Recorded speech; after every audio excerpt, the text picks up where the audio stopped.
A deficiência de minerais ligada ao subdesenvolvimento dos ossos maxilares e a cárie dentária é detalhada na obra de Weston Price, Nutrição e Degeneração Física, 1939. Vamos considerar aqui alguns trechos deste livro. Capítulo 3. Suíços isolados e modernos. Para estudar os alimentos produzidos nas regiões montanhosas, com suposto valor nutricional mais elevado, o que é confirmado pelo baixo nível de doenças, incluindo a destruição dos dentes. Realizei uma série de estudos na Suíça em 1931 e em 1932. Eu queria encontrar grupos de suíços vivendo em um ambiente onde o isolamento físico os obrigasse a se alimentar de produtos locais.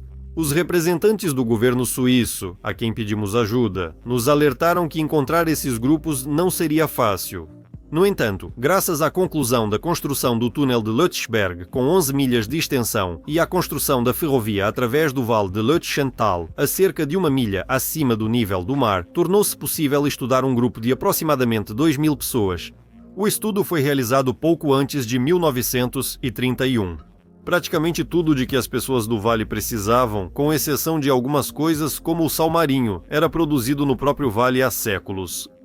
Eu conduzi o estudo com adultos, assim como com meninos e meninas. Em 1931, eu recebia amostras de laticínios enviadas 2 vezes por mês no verão e inverno. Os alimentos eram testados quanto ao teor de vitaminas e minerais, especialmente ativadores lipossolúveis. As amostras apresentaram teor de vitaminas bem maior que as de laticínios de lojas da América, Europa e outras regiões da Suíça.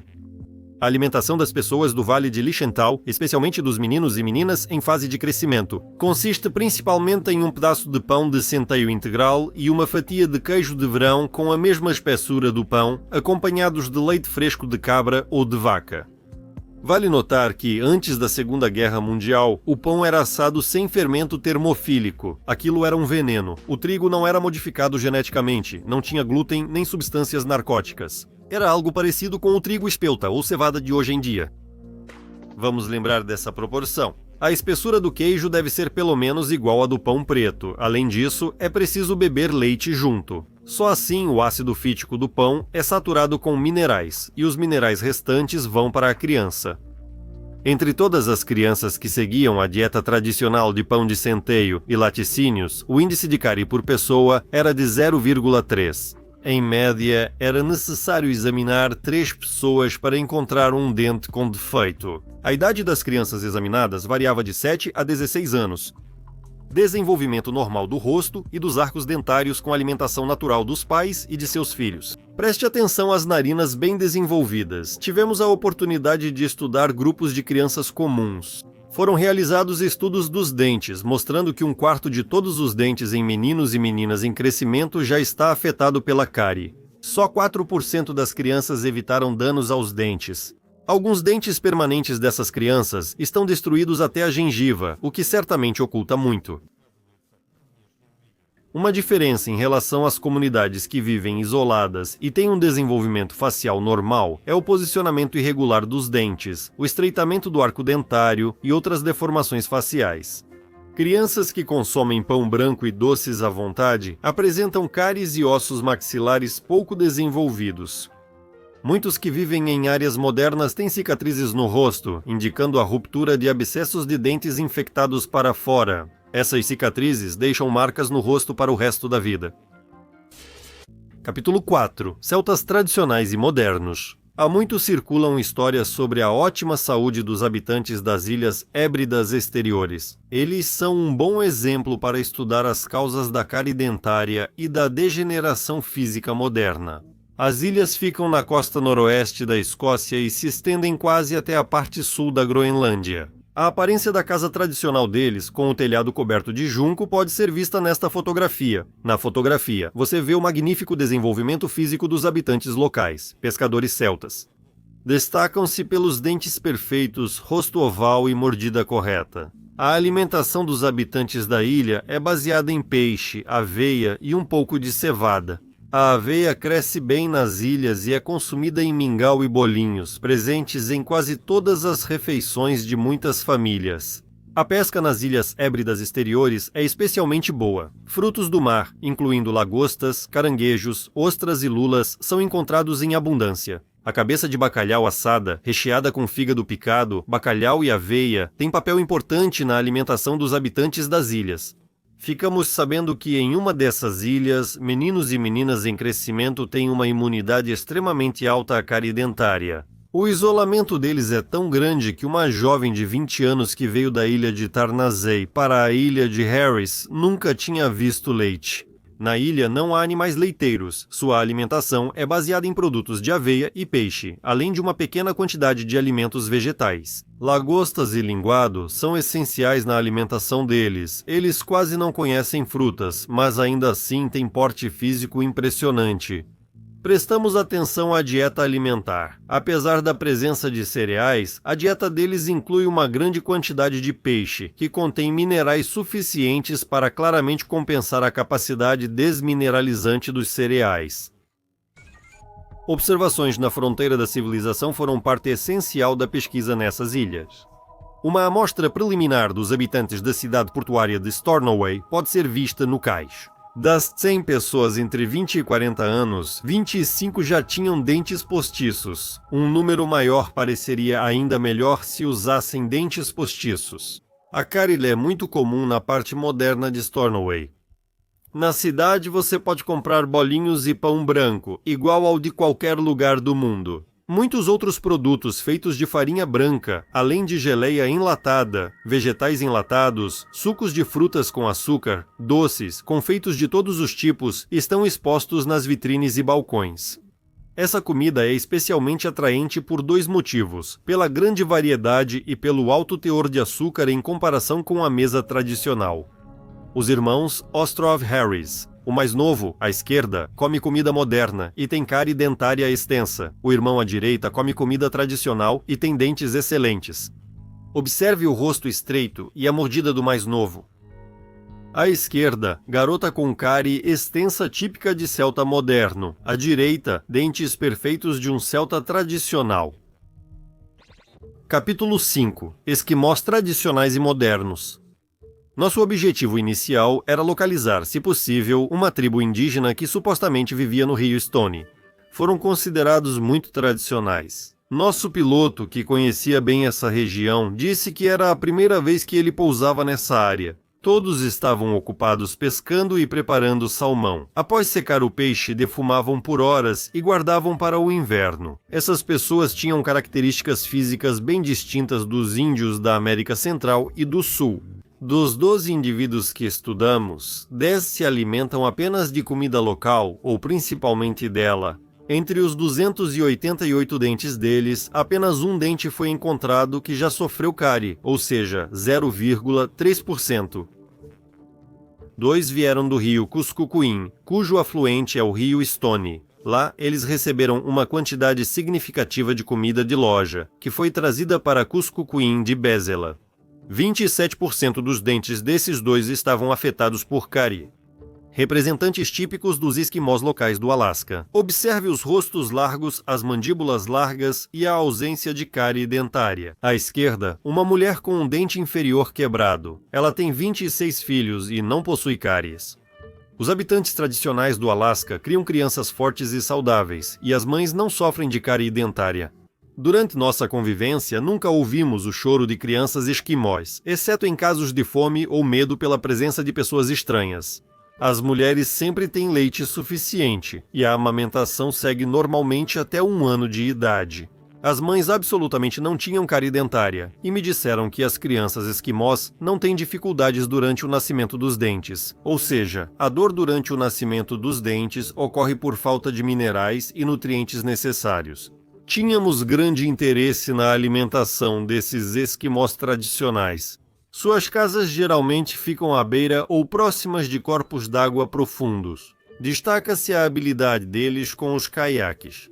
Durante a temporada de desova do salmão, eles preparam uma grande quantidade de salmão seco. Eles pescam peixes com arpão dos caiaques, e até meninos pequenos fazem isso com habilidade. Pegam tanto salmão que mal conseguem carregar. Eles são mestres em caçar focas desses barcos leves. A gordura de foca é uma parte importante da alimentação deles. Cada pedaço de peixe é quebrado e mergulhado na gordura de foca. Eu consegui um pouco de gordura de foca deles e trouxe para o laboratório para analisar o teor de vitamina A. Senkin, ficou comprovado que esse alimento é uma das fontes mais ricas de vitamina A que eu já encontrei. O peixe é pendurado em ganchos ao vento para secar. As ovas também são espalhadas em camadas para secar. O surpreendente é que esses alimentos são fundamentais na dieta das crianças após o desmame. As ovas de salmão também são usadas para aumentar a fertilidade das mulheres. Do ponto de vista da composição química, as ovas são um dos alimentos mais nutritivos que já encontrei. A alimentação desses esquimós em seu estado natural inclui caribu, amendoins que eles coletam e escondem em esconderijos, ratos, algas marinhas que são colhidas na estação e armazenadas para o inverno. Frutas silvestres como oxicoco congeladas, brotos e grama em gordura de foca, além de muito peixe congelado. Outro fator alimentar importante está nas partes de grandes animais marinhos, incluindo certas camadas da pele de uma espécie de baleia, nas quais foi encontrado um teor muito alto de vitamina C. Quando os esquimós tradicionais do Alasca consomem a comida dos brancos, ocorre cárie dentária. Muitas vezes há uma forte secreção de pus. Muitas regiões não têm atendimento odontológico, causando sofrimento intenso e prolongado. Isso tudo apesar de mandíbulas de formato irregular ou dentes tortos serem quase desconhecidos entre as tribos tradicionais dos esquimós. Eles são frequentemente encontrados na primeira geração de crianças nascidas após seus pais terem passado a consumir a comida dos brancos. Preste atenção às narinas estreitadas e ao formato alterado do rosto dessas crianças. Esses meninos brancos nasceram e cresceram no Alasca com comida importada. O subdesenvolvimento ósseo leva ao apinhamento dentário. Imperfeições faciais incluem canais nasais pouco desenvolvidos, obrigando a respiração bucal. Daí a constante voz anasalada e os narizes entupidos entre os representantes da nossa civilização. Capítulo 6. Índios norte-americanos primitivos e modernos. Os invernos rigorosos aqui chegam a 70 graus abaixo de zero. Isso exclui a possibilidade de criar animais leiteiros e cultivar cereais e frutas. A dieta desses indígenas é composta quase totalmente por animais selvagens que eles caçam. Isso torna o estudo deles especialmente importante. A sabedoria dessas pessoas em relação às leis da natureza e sua habilidade de se adaptar ao clima rigoroso e à variedade limitada de alimentos, que muitas vezes são difíceis de obter, desenvolveram a habilidade na arte de viver confortavelmente em condições adversas. Ao perguntarmos a um velho indígena, via intérprete, por que indígenas não têm escorbuto, ele disse ser uma doença dos brancos. Perguntei se um indígena poderia ter escorbuto e ele disse que sim. Os indígenas sabem prevenir o escorbuto, mas o homem branco não. Então eu perguntei por que ele não conta para os brancos como fazer isso. Responderam que os brancos sabem demais para perguntar algo aos indígenas. Eu perguntei se ele me contaria, e ele respondeu que, se o chefe permitir, então ele pode contar. Ele foi até o chefe e voltou cerca de 1 hora depois, dizendo que o chefe disse que podia me contar, porque eu sou amigo dos indígenas. E o conhecimento oculto era o seguinte: não se deve comer comida da loja dos brancos. Na foto, uma família comum de indígenas das florestas do norte do Canadá representa um exemplo de excelente saúde. Eles vivem em condições de comida ilimitada na forma de carne de animais selvagens, sob a proteção das grandes florestas. O estado dos dentes, os arcos das mandíbulas e o formato do rosto são magníficos. Onde os indígenas mantinham sua alimentação tradicional de salmão e caribu, seu desenvolvimento físico, incluindo rosto e arcos dentários, era perfeito e tinham quase imunidade à cárie dentária. Essas 2 mulheres e 2 meninas são típicas. Os indígenas seminolas vivem hoje no sul da Flórida, em grande parte sem contato com a civilização dos brancos, e ainda possuem dentes e mandíbulas magníficos, que são comuns entre eles. Eles vivem nas florestas de Everglades e ainda consomem alimentos naturais. Já os indígenas seminolas da Flórida, que vivem em contato com a civilização moderna e sua alimentação sofrem de cárie dentária extensa. Onde indígenas consomem comida moderna de lojas, a condição dos dentes costuma ser ruim. Isso é típico desse tipo de alimentação. A influência negativa do comércio do homem branco está em toda parte, nos rostos deformados já na primeira geração, depois que seus pais passaram a consumir comida moderna das lojas. Esses jovens com mandíbulas deformadas são típicos. Preste atenção ao desenvolvimento inadequado dos ossos faciais, evidenciado pelas narinas estreitas e dentes tortos. E estes são aleijados típicos que se encontram no ponto de contato entre a civilização moderna e os índios tradicionais. O menino à esquerda tem artrite em quase todas as articulações, perdeu vários dentes, e o menino à direita tem tuberculose na coluna. Foi estudada uma mãe típica em casa. Ela tem 4 filhos. Seus dentes estão destruídos pela cárie dentária. Ela é muito moderna. Tem coroas de ouro em alguns dentes. As raízes dos dentes ausentes não foram removidas. 20 de seus dentes estão afetados por cárie ativa. Sua filhinha de 4 anos já tem 12 dentes cariados, outra filha tem 17 dentes cariados e seu filho tem 6. Seu marido está acamado com uma grave doença pulmonar, provavelmente tuberculose. O almoço consistia de pão branco e legumes cozidos. O leite era apenas para o bebê de colo. Neste grupo Tuscarora, 83 pessoas examinadas têm cárie dentária e 38% de todos os dentes estão afetados pela cárie. Todos nesta reserva consomem produtos de farinha branca e os vegetais são ingeridos principalmente em conservas. Em ambas as reservas, são usados em grandes quantidades óleos vegetais comprados, geleias, marmeladas, doces, xaropes e confeitos. É especialmente notável como os confeitos da civilização moderna aparecem cedo na vida das crianças. Capítulo 7 Melanésios isolados e modernos. Em 1934, 8 arquipélagos na parte sul do Oceano Pacífico foram estudados. O objetivo da expedição era observar os melanésios e polinésios. Os melanésios citados abaixo viviam na Nova Caledônia e nas Ilhas Fiji. Viajantes do passado que visitaram as ilhas dos mares do sul descreviam os habitantes como pessoas fortes, bonitas e amigáveis. A densidade populacional nas ilhas atualmente desabitadas era alta. Atualmente, pelo contrário, em muitas ilhas a taxa de mortalidade supera tanto a taxa de natalidade que a própria existência desses grupos étnicos parece surpreendente. Esses melanésios apresentam o físico típico e a estrutura facial e dos arcos mandibulares característica desse povo. Essa constituição é comum em praticamente todas as ilhas do sudeste do Oceano Pacífico. A alimentação deles os ajuda a desenvolver e manter as características físicas típicas desse povo. O desenvolvimento dos ossos faciais define o tamanho e formato do palato e das vias nasais. Preste atenção no pescoço forte do homem acima e nos rostos proporcionais das moças abaixo. Esses rostos geralmente correspondem a corpos totalmente proporcionais. O comprometimento dos dentes é extremamente raro se a alimentação for típica desse povo.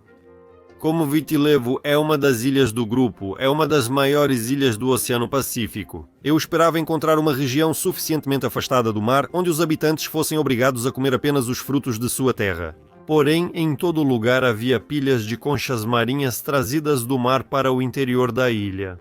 O guia me explicou que, para os habitantes do interior, sempre foi importante, e ainda é, obter algum alimento do mar. E que mesmo durante as guerras severas entre as tribos das planícies ou das montanhas e as tribos que viviam à beira-mar, os primeiros traziam à noite alimentos vegetais das regiões montanhosas e os escondiam em esconderijos. Voltavam na noite seguinte para pegar os alimentos do mar que as tribos costeiras colocavam nos esconderijos em troca. As pessoas que faziam a troca de alimentos nunca eram atacadas, mesmo durante ações militares ativas. Vale destacar o profundo entendimento dos aborígenes locais sobre a importância dos alimentos. Outro alimento de origem animal era o caranguejo do coco, que chega a pesar vários quilos. Também é consumido peixe de água doce, onde há rios e córregos de montanha. Alimentos de origem animal são escassos nas montanhas, e alimentos vegetais sempre são complementados pelos do mar. Representantes da raça melanésia nas ilhas Fiji, sejam vulcânicas ou de coral, desenvolveram forte imunidade à cárie dentária. Eles possuem músculos faciais e arcos mandibulares bem desenvolvidos. A alimentação tradicional deles consiste em animais marinhos que comem junto com plantas e frutos da terra, seguindo um programa rigoroso de seleção de alimentos. Esses habitantes das ilhas Fiji demonstram o efeito que ocorre quando se troca alimentos naturais por produtos comerciais importados. A destruição total dos dentes faz perder a capacidade de mastigar bem os alimentos. Crianças e mulheres grávidas sofrem de cárie dentária mais do que os outros. Na maioria das ilhas não há dentistas nem clínicos gerais. A dor de dente é a única causa de suicídio. A nova geração, nascida após o início do consumo de produtos importados pelos pais, costuma ter formato facial e arcos mandibulares alterados, com dentes muito juntos, como mostra a foto. O livro mostra que a principal causa da cárie e do subdesenvolvimento dos ossos faciais é o produto feito de farinha branca. Grãos e doces artificiais, que são alimentos processados termicamente e não contêm enzimas. As enzimas dos alimentos são destruídas a 70 graus e a água fervente atinge 100 graus. As plantas protegeram bem grãos, sementes e tubérculos. Eles possuem várias substâncias antiproteicas e antinutrientes, principalmente o ácido fítico. A função dela é extrair minerais do solo para o desenvolvimento da futura planta. O ácido fítico não é destruído pelo cozimento e, ao entrar no intestino humano junto com grãos ou tubérculos, faz o que deveria fazer na terra, captar e sugar minerais de todos os lugares. Quando faltam minerais no intestino, o corpo recorre às reservas nos cabelos, dentes e ossos esponjosos para suprir essa deficiência. No organismo de cada pessoa está registrado um algoritmo de retirada, ou seja, do que pode ser sacrificado em primeiro lugar em caso de deficiência de minerais, do que em segundo lugar e assim por diante. Na maioria dos homens adultos, esse algoritmo funciona assim. 1. Dentes. Desenvolvemos cáries devido ao uso de minerais dos dentes. 2. Interrupção da produção de pigmento para o cabelo. Ficamos com cabelos grisalhos. 3. Queda de cabelo na cabeça. Os pelos do bigode e da barba têm alta prioridade e não caem mesmo após o início da osteoporose. 4. Osteoporose. Os ossos ficam porosos devido ao uso de minerais dos ossos do esqueleto. Para a maioria das mulheres adultas, esse algoritmo funciona assim. 1. Dentes, cáries. 2. Interrupção da produção de pigmento capilar. Cabelos grisalhos. 3. Osteoporose. 4. Para as mulheres, o cabelo na cabeça tem alta prioridade e quase não cai, mesmo durante a fase ativa de retirada de minerais dos ossos do esqueleto, osteoporose. Há exceções, mas não as consideraremos aqui. Em crianças, a falta de minerais pode causar cárie, ossos da mandíbula subdesenvolvidos, dentes tortos, apinhados e pernas em X ou arqueadas. Encurvamento das pernas devido ao subdesenvolvimento do lado interno ou externo do joelho e parcialmente dos ossos da pelve. Desmineralização óssea, pelve subdesenvolvida em meninas e ombros estreitos em meninos. Os sintomas da falta de minerais em crianças se assemelham aos do raquitismo. Pode-se até supor que essas doenças têm a mesma natureza, deficiência de minerais e enzimas. O ácido fítico causa o primeiro déficit, o processamento térmico dos alimentos, o segundo.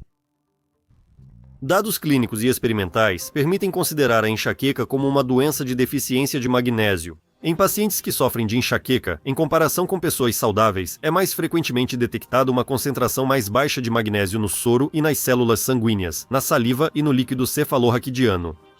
O magnésio é fundamental para a transmissão do impulso nervoso, excitabilidade cardíaca, condução neuromuscular, contração muscular, tônus vasomotor e regulação do metabolismo da glicose e insulina.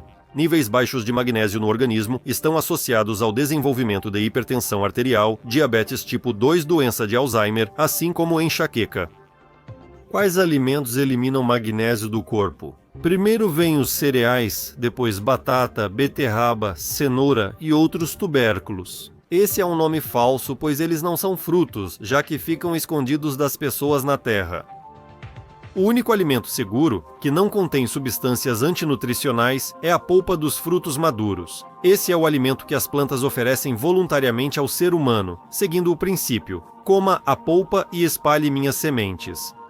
O ser humano serve como meio de dispersão das plantas frutíferas pela terra, mas o ser humano, infelizmente, esqueceu de ser grato às plantas que o alimentaram e joga as sementes no lixo. Ou, no caso de sementes pequenas como morango, groselha e groselheira, ele as descarta no esgoto. Os criadores instalaram um mecanismo para restaurar a abundância de frutas e bagas ao redor do ser humano, mas agora está quebrado. Precisamos consertá-lo. Todos nós precisamos nos preocupar para que frutas e bagas cresçam por toda parte ao nosso redor. Vamos comer alimentos vivos e agradecer às plantas, tornando o mundo um jardim florescente.